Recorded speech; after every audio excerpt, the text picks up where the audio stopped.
Hey everybody, this is Ryan Mathis from Mathis Family Farms YouTube channel. Um, Sorry I haven't posted in a while. I've been very busy here lately. Um, like I said in later videos, this time of year is just like you're just going. And then also add on, I'm building been putting together a high tensile electric fence for the sheep and the dogs. So that's been adding a whole new complexity to all this, and trying to do that every evening after my wife gets home from work. So, but we are getting it done, and it is looking pretty dang good. This is the first time I've ever built a fence, so if you want to judge, do it, but do it nicely. But I really don't care anyways. But just wanted to hop on here and give everybody an update. I haven't done that in a while. Probably been a month or so. So we'll do a little update here and there on everybody. Bear, come here.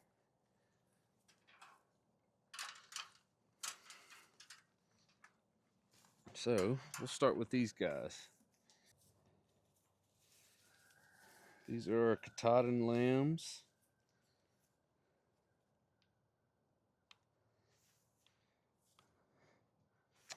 They are looking good. We've been grazing them. You can see they're kind of losing their baby hair on their faces.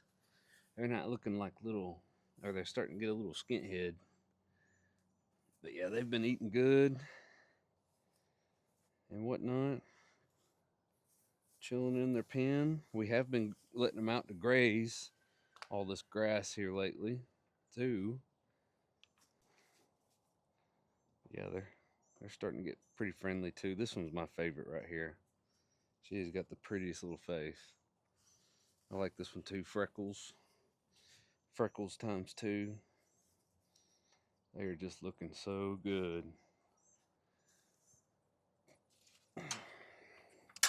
Yeah, we've been just letting them out and grazing. This is how slack I've been on my videos, but we put up a 4-strand electric fence for these guys to feed this or graze down this backyard of ours, and they've really enjoyed it. I mean, they've done pretty good, but they got a lot to go. You can see they really concentrate on this area where they first let out, and that's where Bear's been staying. I haven't even really introduced Bear on a video. Come here, big boy. Here he is trying to get the Ursa through the fence. I'm gonna clean you off real quick. There's Bear. There's Bear. Look at that big boy. Look at that Anatolian face. Oh man. We took him to the vet today, got his second round of shots. He's 21 pounds at 10 weeks old. He's a massive puppy. I mean, look at him. He is massive, but he's also very cute. And he's very calm. Ain't that right, buddy? Ain't that right, buddy? And there's Ursa. Come here, big boy. Let's go in here.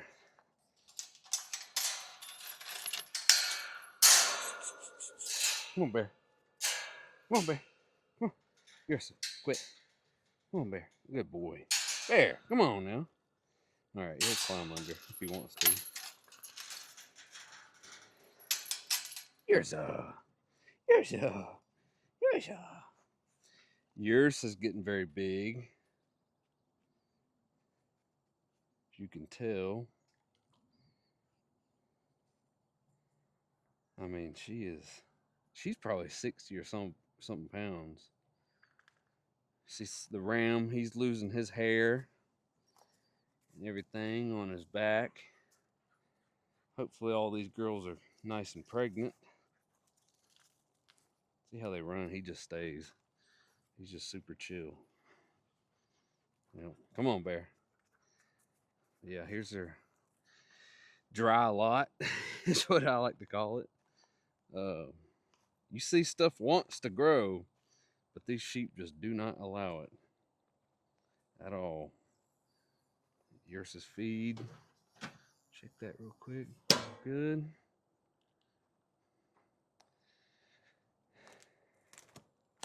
Got our peach trees that we planted. There's 1, 2. You can also use this as like an indicator. This is what grass would look like if these sheep were not in here. So it wants to grow in here. It's just they can't let it. That's our pear tree. There's Ursa and Bear. They just sit here and play all day long. I try to sit there and watch them as much as I can. I'm not really worried about Bear and Ursa. I'm worried about this big boy stepping on them or hurting them. Or really any of these girls. They could seriously hurt a puppy. Yeah. Look at that. Ooh, right on the nose. Ouch.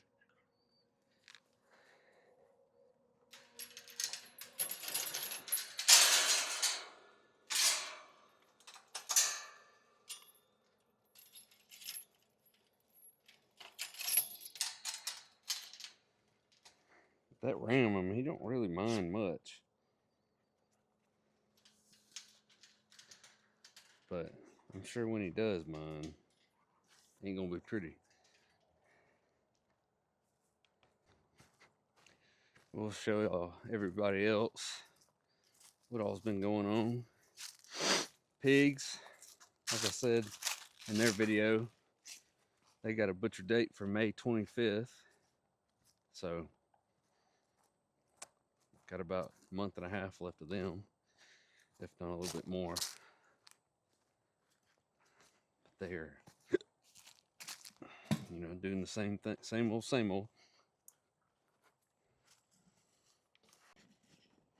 Same old with these 3, 4. I don't know why I say 3. Just because third one's way up there.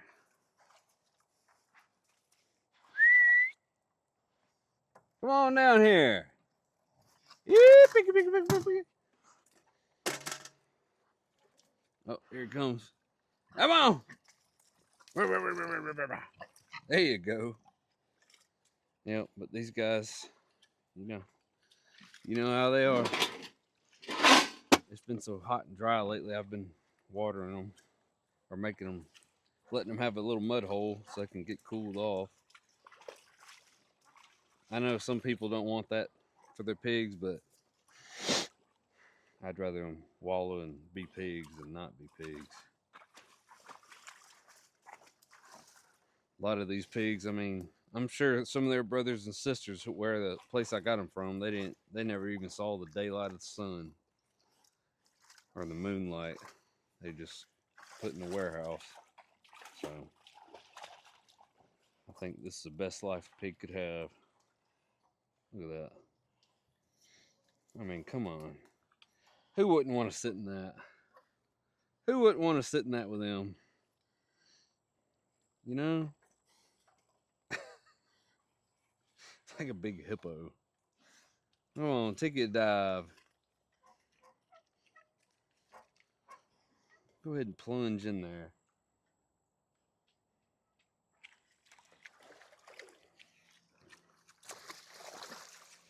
Hey, yeah. You see, everything's been greening up. I've been grazing these sheep out here for a week or so, and they just barely even hit it, really. That's pretty crazy. Yeah. There's a pig hut. They've been using it. I actually did see them use this the other day when it was raining. And I was like, finally. That was the first time I've ever seen them use it. But yeah, got all this greenery. I need to plant some more crimson clover and ryegrass this winter. Look at this. Look how long that crimson clover is. And sheep just came over here and just destroyed it. Ate all the leaves first, of course. It's our favorite part. Here's the chickens. Here's something cool. I put them in here before everything started greening up, before spring really started popping. Jeez. Did you see how, barren it is in here? Besides all the privet hedge and whatnot, you know, they actually do. I've been watching them. They actually get up and eat. Like, look at this. This is a sweet gum tree. And they've eaten all the leaves off the bottom of that sweet gum tree. Isn't that something? I think that's pretty dang cool. But look, this is where they've been since this end of this winter. And this is where they're gonna go. And I'm excited to show the time lapse of what they'll do to this spot. I mean, look at that. Is that not insane? But they'll get in here and eat all these ticks and all these vines and everything. I mean, they're just like sheep almost. They're just like a herbivore. I mean, is that not crazy or what? And then they take all this free organic matter and turn it into eggs. Bright yellow, nutritious eggs.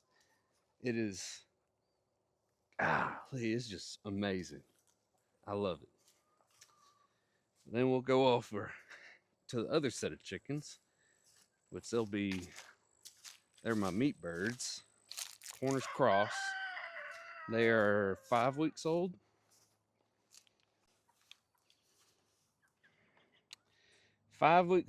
Cornish cross, all roosters. I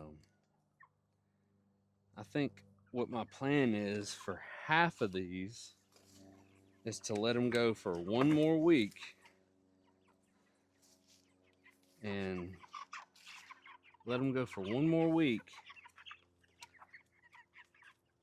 and then we're gonna butcher half of them to make for whole roasting birds, like a Cornish game hen. It's pretty much the same thing. So we'll have half of them in the freezer for barbecues and whatnot, or thrown in a crock pot, and then we'll have the other half that we'll wait until they're 8 weeks old, and then we'll quarter them out, breast them out, and everything. But I don't know if I showed my chicken tractor, meat bird tractor. So this is the gist of it. It's just like a Joel Salton style drag along, but I added this chick lift to it. So I just lift it up and it pops in there, and it gives you a little gap on the bottom, and that allows you to drag it. And then when you're done, you just pop it up and it settles back down. And it is pretty cool. But I have it set up so in the mornings, after I drag them, or before I drag them, I'll pick up their feeder. I'll pick this up, and then I'll put it on the roof right here and move it, and then put it back in there. Make sure their water's filled up. It goes to this little siphon right here. Forget what that thing's called, but if you have meat birds, that's what you need.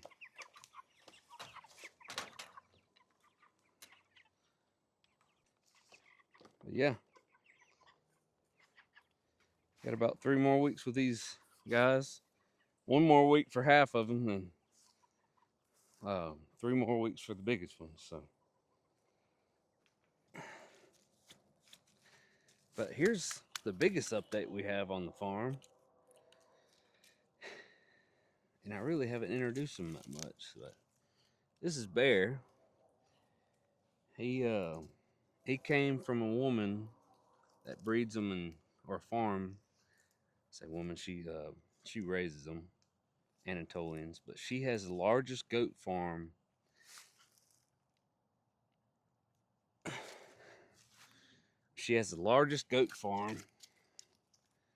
in in the state of Georgia. Show them your pretty face.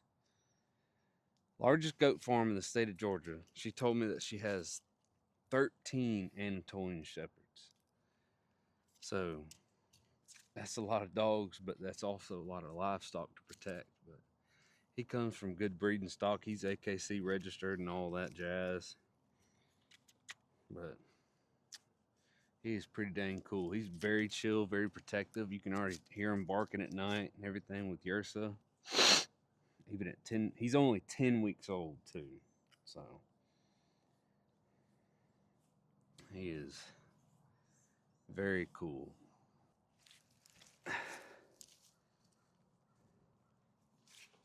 Yeah, it's a massive puppy. He's just been playing with Yersa all day, and which is, God, it's been so good to have her like using her energy towards something else other than chasing sheep. That's, I'm telling you, ever since we got him, that's all she's been worried about. She hasn't tried to chase sheep at all. It's just because she was so bored. So hopefully he'll fix that. Won't you, big boy? Good enough of him. Come on. Oh, smart boy. He'll walk around it. Enough of him. I'm gonna go show the fence.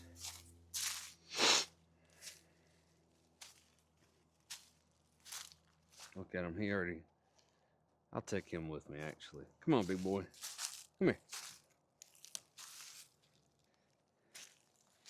Yeah, let's go check the fence. Come on. So, what I'm doing is a 5-strand electric fence, or high tensile electric fence. We have all the T-posts in so far. We still have to do some for like the lay of the land type stuff. So, like if you have if a quick dip comes and you got to put one in there, and if there's a stump or something in the way, you have to put one to raise that up a little bit. But Anatolians, they listen sometimes. But anyways, here's my first ace brace. Pretty happy with myself. I got the strainers in there. I watched the videos on Ken Cove on YouTube to show me how to do it. So, but it's pretty solid. It's very solid, actually. So I got a 12-inch brace pin in there. That's what's the wire sitting on. Got my strainer right here, sucking it all together. Got a 5-inch brace pin in here, and these are 2.5 feet into the ground in concrete, so they ain't going anywhere. Also got my gate up. Got 2 gates. I got one more gate to put up, but got all the T-posts put in, and I mean, just look at this lumber yard. That's not even all of it. Look at all that. It's just lined with lumber, and still got plenty more to go. All this up here, all these trees, next year I want them to go. That's what my plan is, for them to come back and do it all over again. Yeah, it's 3.5 acres, or 3 acres back here that we'll have fenced in for the sheep and the dogs. So stocking density for sheep is, I think, 10 to 15 sheep, depending on your forage. You can see I don't have any forage. I have a little bit of fescue and clover that I threw out, and that's not going to last them long. I just threw that out just to get something started. So, but we haven't had any kind of measurable rain in a week or so. But anyways, I'm getting the wire strung up. So got my strainer right here. Yeah, I got my strainer. I just went ahead and did this insulated wire around the post and secured it like that. So it's pretty tight. Secured it with some. Yeah, I mean, on these wooden posts, I've been putting the spiralators, little insulator things you can pop over the. And I got these T-post insulators on. They're spaced at 6, 6, 6, 8, 10, 10. So each one of them has 5 insulators on them.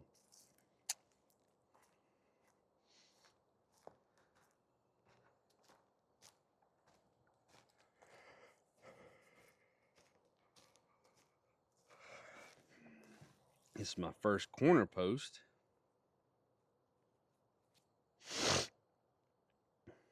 Very happy with it. Yeah, see, I got just this stuff on it again. Just braced it up.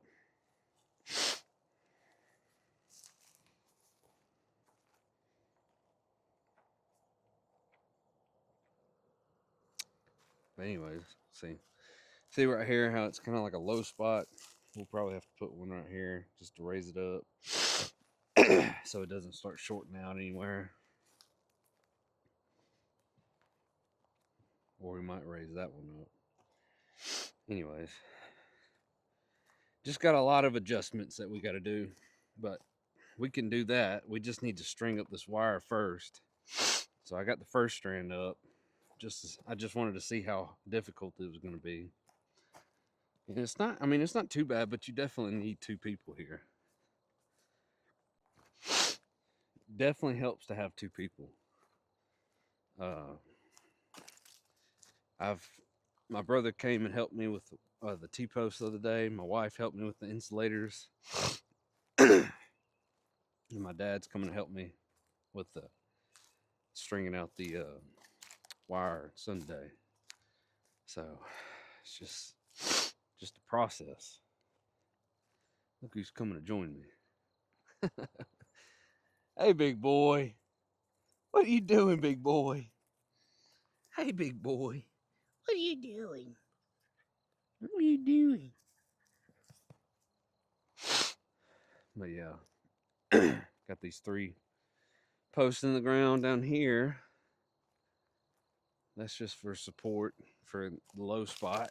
I figured that'd be enough. More T-posts. I think it's about, I bought 85 T-posts and I think we've used 70 of them. So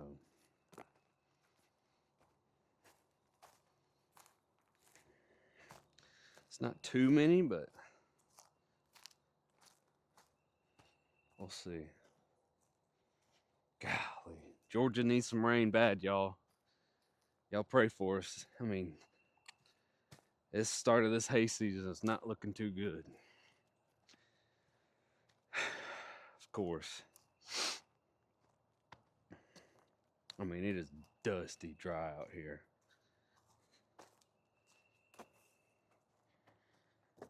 It's always like this time of year for some reason. I don't remember it being like this when I was a kid, but I guess now that I have livestock, I guess I notice it more. But that's just part of it when you raising animals. Just hope and pray for rain. But we need it bad. I don't think there's any in the forecast for the next week or so. So we'll see how that does. But I think whenever I release the sheep out in here, they'll have plenty of forage to eat with the privet hedge and just weeds and stuff. So, but here's another one of my corner posts I put in myself. Very happy with it. See if I can get a side shot. Pretty straight.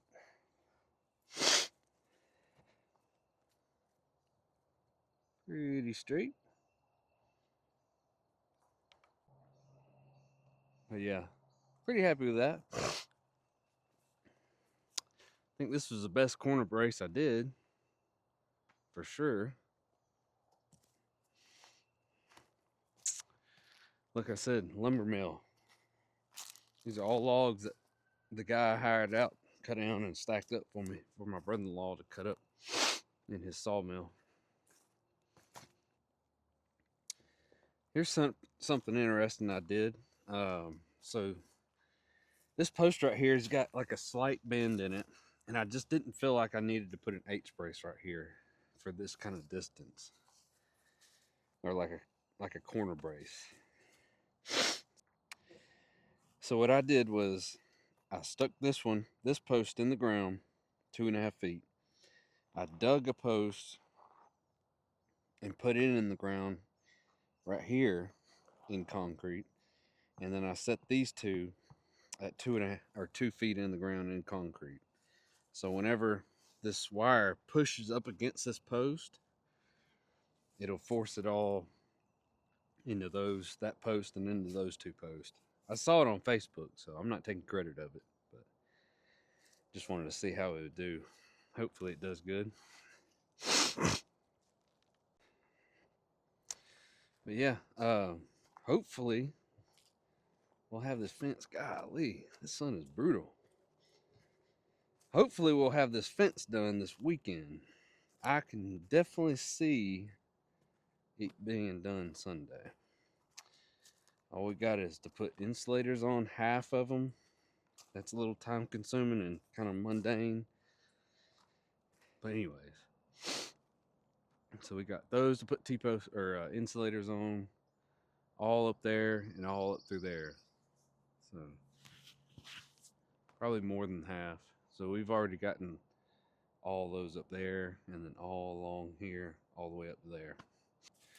Hopefully all this one day will be just nothing but pasture, and I'll have my 6 sheep and their babies whenever they lay them out, just out here just grazing grass. And I'm gonna, section it out and put them where I want it to go, where I want them to go, so they don't just go out here and golf course it and eat everything up to the roots. And I plan on moving them at least daily or weekly, maybe, setting it up in the paddocks. Just depends on the forage, because I just got to get all these trees going. All of these trees need to go. I mean, and these are no small trees. I know some of these in here that are like 20 inches in diameter. That's a big tree. So, but y'all stick with me. I hope y'all have, like I said, I'm gonna get back to my regular YouTube videos. I've just been trying to hammer out this fence so I can get it done before it really heats up out here. I mean, it's already very dry, but luckily we've had very cool mornings and very cool days. It's kind of been windy, but we're getting it done. We'll be done soon enough. But thank y'all for watching Mathis Family Farm YouTube channel. Y'all stick around for more Bear, Ursa, and the sheep's adventures. And y'all have the day that you deserve, and like and subscribe. Thank you.